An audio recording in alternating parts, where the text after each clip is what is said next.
Lahir di Nabi di negara Mekah, negara Madinah, kubu Maulana, urus selanyan tanggai 12, nibaton gajah Rabiul Ula.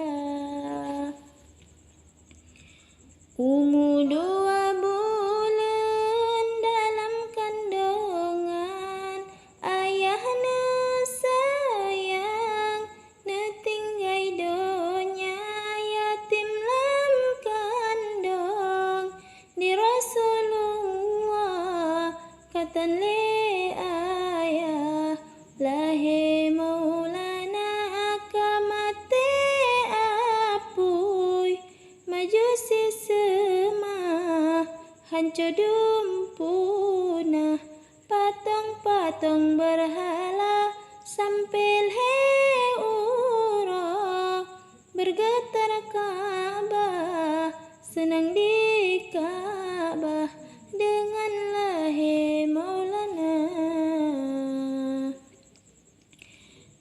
Putra bidan lahir Rasulullah, Maryam Asiyah, Sarah ngan Hawa, ma'ridha Nabi, Nanna Suwaibah, Halimatus Sa'diyah, ma'ridha kedua.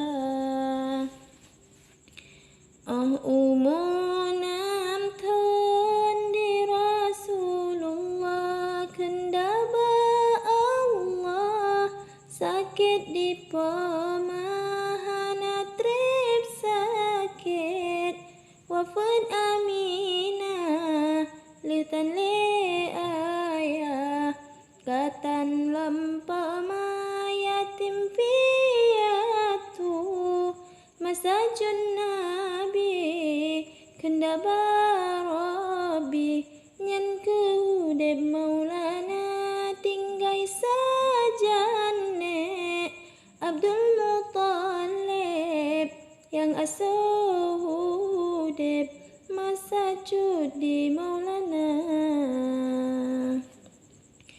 Umur 40 tahun Nabi Muhammad, kendah hadarat wahyu pertama ke Rasul Allah, Nabi na angkat di sidih tempat di Gua Hira.